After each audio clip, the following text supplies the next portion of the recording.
unmute and mute them from each other so they don't annoy one another. And we're back in business. Okay, so looks like they're making their way back. All right.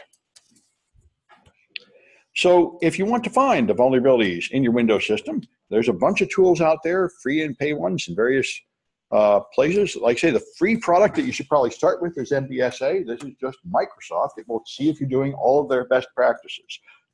Not having too many administrator accounts, not having shorter empty passwords, putting on patches, using NTFS, and all that jazz. It just tests a whole lot of things. There are a couple of different versions of this for different versions of Windows. It can even scan all the machines on a network. If you give it administrator credentials for all the machines on a network, it will log in remotely and check them to make sure they have all the patches and other configuration settings. It will check not only Windows, but all the other Microsoft products like IIS and SQL Server and Exchange Server and Microsoft Media Player and Microsoft Office. So it really is pretty great. Most people run, in corporations, they run Windows domains and they run Microsoft's version of everything to make it best controlled from domain controllers. So this product is quite useful there. All right. It'll check your SQL Server, various problems, your IIS, your desktop applications, your Internet Explorer settings, and I suppose in the latest version, Edge. All right, so you have to meet certain requirements. After you install it, you can scan your own machine, you can scan other machines remotely, and you can be scanned remotely. So you can configure one machine to be the central repository, scan all the machines on a network and get a summary report there, and then you can find out who didn't put on their patches or whatever.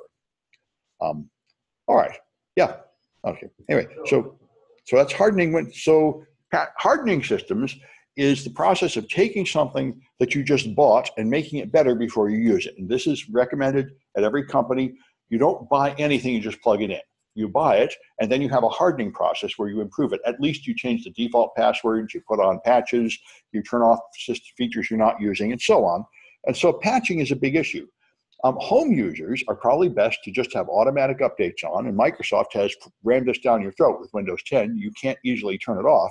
So it'll automatically put on the updates, which is generally the right answer for home users, but it's certainly not acceptable for corporations. Corporations typically rely on software that is often from some third party or even custom written in-house that is super important, like the cash register software or the accounting software or something, and it is really not okay to break that. So they can't just put on an update just because Microsoft thinks it's good enough. They have to test it in-house first to make sure that it really doesn't foul up our machines under our conditions, and then deploy it when they're good and ready. And most companies are like 30, 60, 90 days or more days behind on their updates for this reason. So when they do push out an update, they want to make sure everybody has it. So they aren't going to let the end user click on a button saying, do you want to update now or not? They're going to not present them with that button. They'll control it all from a central server. And there's a variety of these. SMS is an older one, I think is free, System Management Server. WSUS is another one. And SCCM, I think this one costs money. SCCM is a Microsoft server you can set up. All these just control the process of updating with your software. It is actually enormously difficult to make sure that everybody has updated everything they use. And if you don't do that, they're just wide open doors. And this is where H.D. Moore, the man that wrote Metasploit, has what he calls Moore's Law. His Moore's Law is every corporation, if you run Metasploit on it, there's some clown that'll take over his machine. Because Metasploit has all the patched vulnerabilities, and some idiot in there has installed a game or AOL Instant Messenger or not updated something. And it's actually quite difficult to make sure they've all put on all their recommended stuff. You can also get third-party commercial products just to handle updates. And this is what you'd have to do if you're going to have non-Microsoft products get an update, because most of these Microsoft solutions are not much good at updating non-Microsoft products. That's why one of the first things you do at corporations is you cut down people's choice. You tell them you're going to use Edge and you're not going to use Firefox or Chrome or Opera, and you're going to use MSN Instant Messenger and you're not going to use Yahoo or AOL or anything, because you have to limit the number of products you're monitoring to have any hope of ever making sure it's all up to date. Anyway, you got to have antivirus. Yeah, good. What's that? What do you think of the browser? I hardly ever use it, but most people say it's a lot better than IE was. I mean, it's got a pretty good reputation, but I almost never use Windows. It's only a target to me. But yeah, I know a lot of people are actually pretty happy with Windows 10. I haven't heard anybody say they like Edge or Bing, though, except people that are like paid by Microsoft. But I have heard students that are not lying that tell me they like Windows 10. On a good laptop, it really works. Yeah, me too. Anyway, so antivirus is still considered essential. And if you have a home antivirus, you have one installation of something like Kaspersky, and then it updates from them. But if you're at a corporation, you want an enterprise version so you can actually have an agent on each machine, and you'll get reports of what viruses they find, and you'll get reports if their antivirus is out of date. Somebody has a statement. Let's see. Windows 10 is great for gaming. Well, that's good to know. Thank you. I wouldn't know. I'm old and boring, but yeah, it's an issue. That's what gamers certainly have Windows machines. I've known people that have a super perfect Windows machine tuned up that they never update or anything, and don't connect to the internet because it's totally optimized for whatever game they like.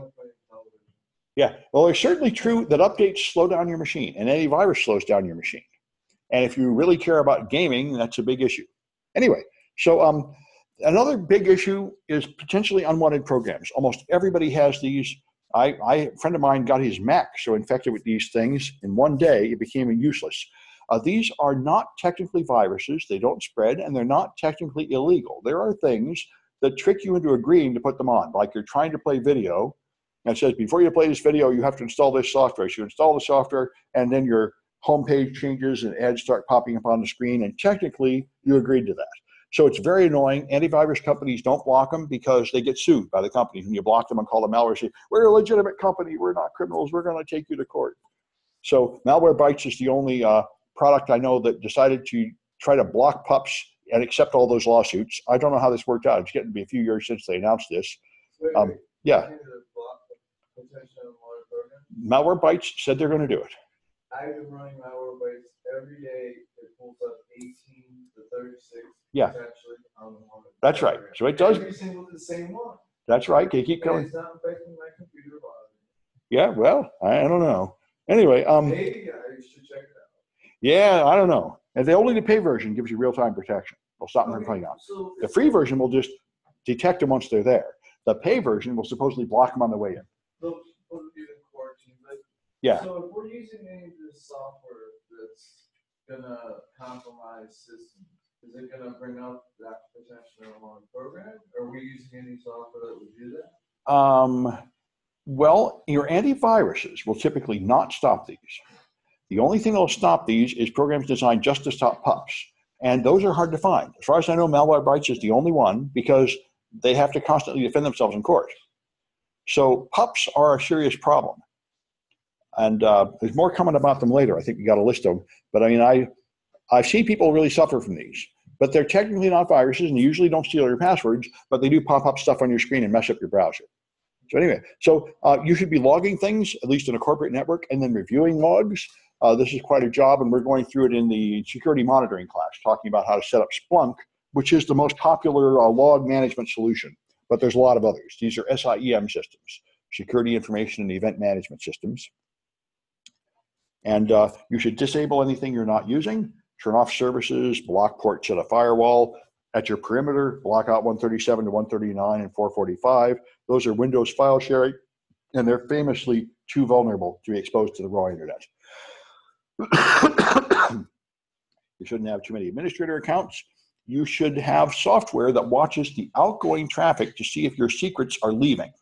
That's called data loss prevention. And you should have segmentation so your network has barriers from one segment to another. So if someone compromises an area in your unimportant part, they can't get to the important part without passing through another security review. And you should limit the number of applications you're allowed to have and so on, like we talked about this. You should have passwords that are long enough, change default permissions and passwords and so on. Firewalls and intrusion detection systems are good, and integrity systems like Tripwire are good. Microsoft has some limited ability to do this built in, but Tripwire will calculate the hash value of every system file and will alert you when they change. And the only time system files should change is when you're putting on an update or installing new software. If it changes at any other time, somebody's infecting your box, and you should know that. Yeah. What is Tripwire? Well, I haven't had any trouble configuring it on Linux. I haven't tried it on Windows. On Linux, there's a pretty simple technique, and I've got some projects about it. I don't think they're in this class, but I wrote them out. We had some honeypots with Tripwire on them.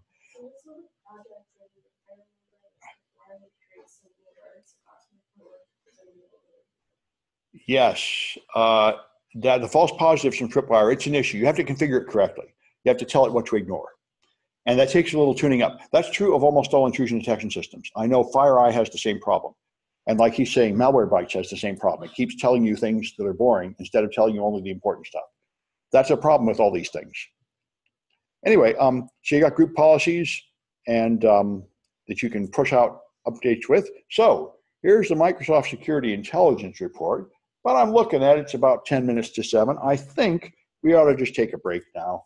Let's take a break until 7. That's about 7 minutes. And then I'll reconnect and carry on with this bit because I don't want to just rush through it. So I'll break this into 3 pieces for the remote viewers.